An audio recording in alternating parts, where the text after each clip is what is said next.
Qué bueno volver a vernos, aunque sea virtualmente, así, para abrir la palabra de Dios. Hoy nos la va a traer Héctor Rodríguez, con un pensamiento de un pasaje muy conocido, pero que siempre nos deja enseñanza.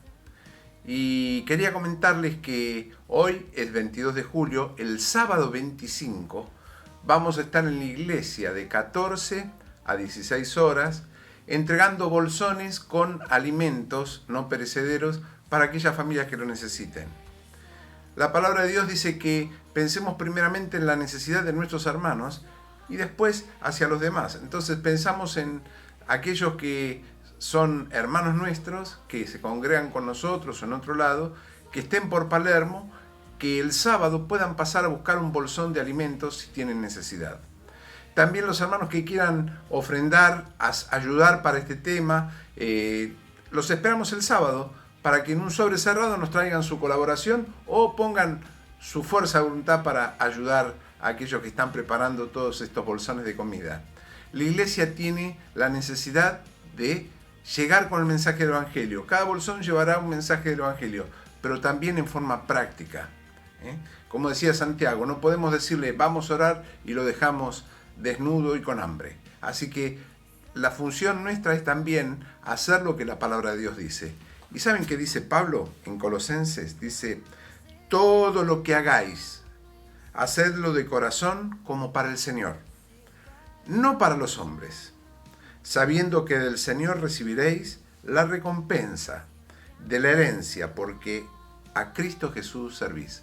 Este es un servicio para el Señor. Lo hacemos para el Señor. Y Él tendrá preparado lo que Él quiera para cada uno de nosotros. La recompensa es de Él. No sirve la recompensa de los hombres ser visto por los hombres. Trabajamos para Cristo y a Él servimos y lo amamos. Vamos a escuchar a Héctor esta noche y no nos olvidemos de los motivos de oración que estuvimos poniendo esta semana. Por los enfermos, por los necesitados, por la familia de Juan, para que reciba consuelo y también conozcan al Señor, y por todos aquellos que están pasando necesidad de salud, problemas de trabajo, y que el Señor pueda estar con ellos. Oremos los unos por los otros, como dice la palabra de Dios. Y ahora escuchemos a Héctor lo que nos trae para meditar en la palabra de Dios. Buenas tardes, queridos hermanos. Es un privilegio y una bendición para mí en esta tarde poder compartir la palabra de Dios. Y me gustaría que tengamos una reflexión devocional acerca de un pasaje que se encuentra en Lucas capítulo 15. El capítulo 15 nosotros lo recordamos por la parábola o la historia del hijo pródigo. Y me gustaría que tengamos algunas consideraciones de este texto y podamos tomar algunas enseñanzas que son personales para cada uno de nosotros.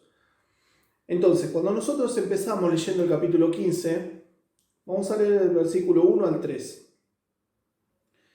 Dice la palabra de Dios, se acercaban a Jesús todos los publicanos y pecadores para oírle.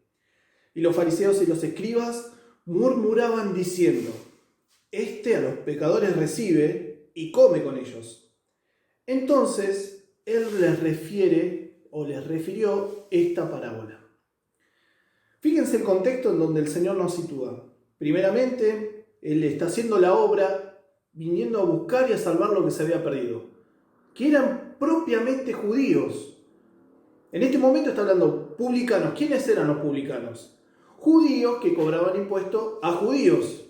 ¿Y pecadores quiénes eran? Aquellos que estaban lejos de Dios, pero se acercaban con un corazón arrepentido directamente con Jesús. Al ver esto, los fariseos y los escribas se escandalizaban. ¿Y qué decían de Jesús?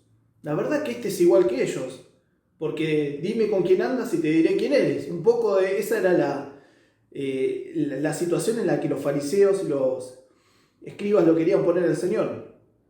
Pero dice que murmuraban, y aparentemente era un murmullo entre ellos. No era audible a toda la multitud. Pero el Señor conoce el corazón y dice que le refiere esta parábola. Y cuando vemos esta parábola se divide en dos partes. Una de las partes es cuando nos habla acerca de la oveja perdida. La otra parte nos habla de la moneda perdida. Y ambas tienen algo en común. Cada una de estas pertenencias, la oveja perdida pertenecía a un rebaño específico, no era cualquier rebaño. Era un rebaño específico. La moneda tenía una propietaria y juntó esa misma moneda con las demás monedas. Y después que terminó toda esta historia y este contexto, el Señor habla acerca de la historia del hijo pródigo. Hay muchos que dicen que es una parábola y otros hacen mención que es una historia verídica.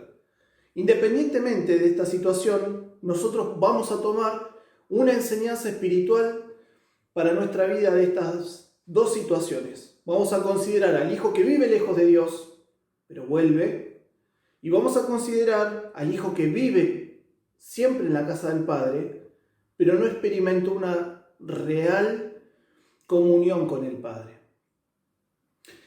Vamos a volver a leer el capítulo 15, versículo 11. Así que dice así la palabra de Dios. El Señor dice, también dijo. Fíjense una cosa, el Señor ahora lo que va a hacer es apelar a la conciencia de los escribas y los fariseos.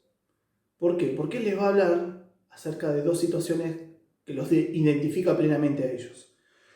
Dice, el menor de ellos dijo a su padre, Padre, dame la parte de los bienes que me corresponden, y les repartió los bienes. Verso 13.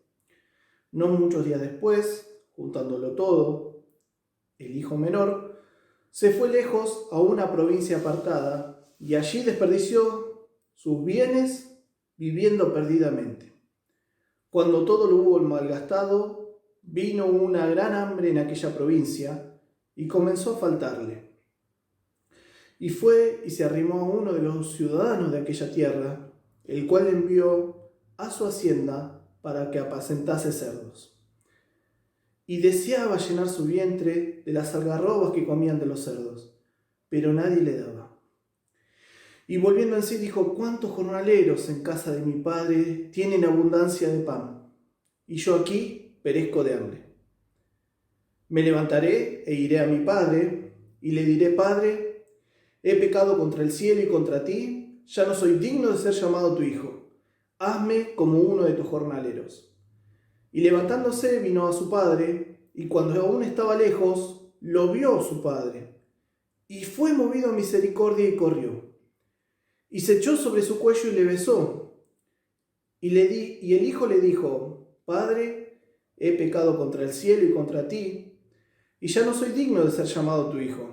Pero el padre dijo a sus siervos, sacad el mejor vestido y vestidle, poned un anillo en su mano y calzado en sus pies. Traed el becerro gordo y matadlo, y comamos y hagamos fiesta. Porque este mi hijo muerto era y ha revivido. Se había perdido y es hallado, y comenzaron a regocijarse. Y su hijo mayor estaba en el campo, y cuando vino y llegó cerca de la casa, oyó la música y las danzas. Y llamando a uno de los criados le preguntó qué era aquello. Él le dijo, tu hermano ha venido y tu padre le ha hecho matar el becerro gordo por haberlo recibido bueno y sano. Entonces se enojó y no quería entrar. Salió por tanto su padre y le rogó que entrase. Mas él respondiendo dijo al padre, he aquí tantos años te sirvo, no habiéndote desobedecido jamás, y nunca me has dado ni un cabrito para gozarme con mis amigos. Pero cuando vino este tu hijo, que ha consumido tus bienes con ramera, has hecho matar para él el becerro gordo. Entonces él le dijo, hijo, tú siempre estás conmigo, y todas mis cosas son tuyas. Mas era necesario hacer fiesta y regocijarnos, porque este tu hermano era muerto y ha revivido. Se había perdido y es hallado. Y qué hermosa historia esta nos habla acerca del amor de un padre por sus dos hijos, no solamente por uno, sino por los dos. Y en la situación en la que se encontraba el padre de familia era la siguiente. El hijo menor le pide la parte que le corresponde de sus bienes, dando por sentado que el padre le iba a repartir la herencia. Entonces le dio la parte que le correspondía. O sea, la herencia judía, la mayor parte era para el primogénito y una parte menor era para los demás hijos. Aparentemente este padre tenía 2 hijos solamente. Y uno pide su parte y se va a una provincia apartada y dice que desperdició todos esos bienes. Pero el corazón de este padre siempre estaba esperanzado en volver a ver a su hijo. Y fíjense una cosa, una vez que se acabó todo, que ya no tenía más nada, él recuerda a su padre. Y cuando pensamos también en los justamente en los publicanos y los pecadores, justamente hace mención también en alguna medida a este tipo de situación del hijo menor. Teniendo la vida, estando cerca de Dios, se alejan de Dios y viven su vida perdidamente. Realmente los publicanos eran odiados dentro del pueblo judío, porque cobraban un impuesto a un imperio que no era judío. Y ellos muchas veces usaban este favor que tenían para con el pueblo romano para también sustraer una parte de ese dinero para ellos mismos. Entonces eran la escoria de la sociedad. Y cuando habla de pecadores, seguramente también había rameras o había otras situaciones pecaminosas como alcoholismo o diferentes situaciones que hacía que estas personas parecieran judíos de segunda clase. Y en este momento es cuando el hijo menor dice, yo me acuerdo cómo es mi papá. Mi papá es misericordioso. Pero yo no quiero que mi papá me restituya lo mío o me vuelva al mismo lugar, sino que quiero estar como uno de sus jornaleros. Porque mejor es estar en la casa de mi padre que padeciendo esta situación de angustia apartado de Dios.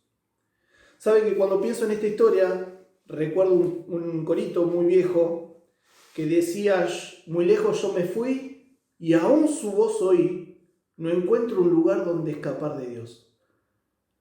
Y cada uno de nosotros que somos hijos de Dios y alguna vez transitamos por un momento de oscuridad, nos apartamos del Señor, siempre está esa voz del Señor llamándonos nuevamente. Muy lejos muchas veces nos vamos, pero aún en la lejanía donde estamos, oímos la voz de Dios. Cuando se apagan las luces, cuando estoy solo en mi casa y ya pasó todo el jolgorio que podría haber estado haciendo, o la situación en la que el Señor me está llamando, viene a mi mente la casa de mi Padre. Cuánta abundancia había en ese lugar. Y esto también nos habla de que el hijo menor, a pesar de esta situación desfavorable que estaba viviendo, empezó a conocer al Padre, recordó quién era el Padre. Dice que el Padre era misericordioso. Tomando lo que tenía, encamina nuevamente ese retorno a su hogar y el Padre mismo sale a su encuentro y dice que fue movido a misericordia. Qué hermosa que es la misericordia del Padre. Nosotros a veces pensamos en lo que el Señor hace a nuestro favor, pero la paciencia infinita que Dios tiene por nosotros tiene que ser recíproca también. Porque nosotros también tenemos que ser misericordiosos. ¿Qué es lo que estaba esperando Jesús de su pueblo? Que ellos sean empáticos con aquellos que están apartados. Que ellos puedan ser restauradores de personas y hermanos que se habían apartado. Él justamente esperaba de este pueblo, de los fariseos y de los escribas, que eran más instruidos y que vivieron siempre cerca del Padre, tengan una actitud de mansedumbre y de misericordia. Nosotros cuando pensamos en esta situación vamos a darnos cuenta que hay una realidad, hermanos. Una cosa es conocer a Dios y otra cosa es conocer de Dios. Ahora estamos hablando conocer a Dios. ¿Por qué? Porque el hijo menor conocía la misericordia del Padre. Y cuando nosotros nos vamos al Antiguo Testamento y pensamos en la vida de Abraham y en la persona de Abraham, nos vamos a dar cuenta que esa relación que Dios empieza a cultivar con Abraham fue progresiva. Dios le pide que salga de Ur de los Caldeos. A Abraham le tomó un tiempo entender que la herencia de su vida no iba a estar en su sobrino, sino que iba a estar en un hijo nacido de su esposa. Y eso fue un proceso en la vida de Abraham.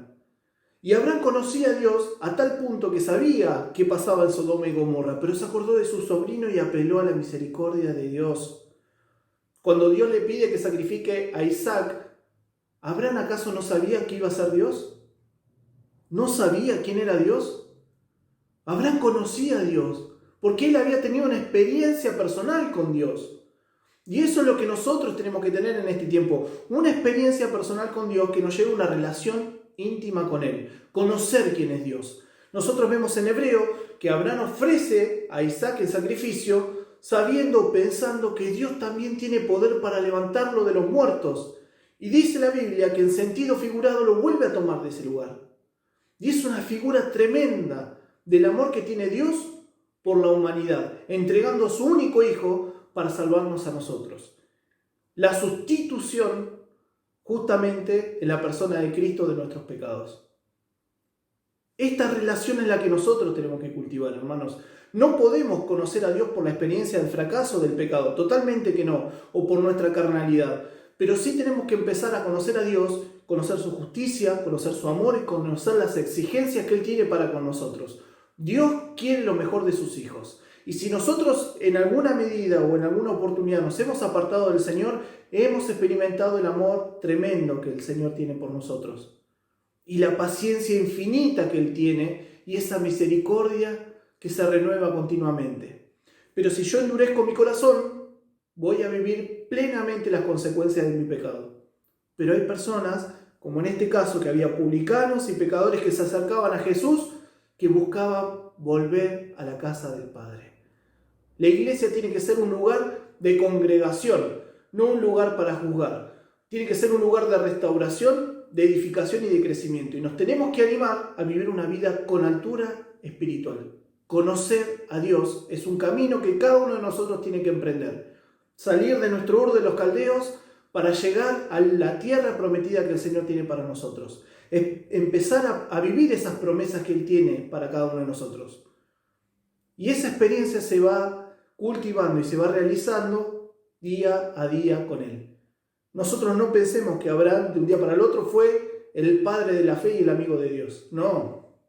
Abraham mintió, Abraham fracasó, Abraham tuvo un hijo que no fue el de la promesa. Todas esas consecuencias de Abraham. Pero ¿qué vemos? La misericordia de Dios. Y el corazón de Abraham para siempre arrepentirse. Abraham clamaba todo el tiempo porque conocía la misericordia de Dios, porque conoció a Dios en la intimidad. Y ahora vamos a ver al otro hijo.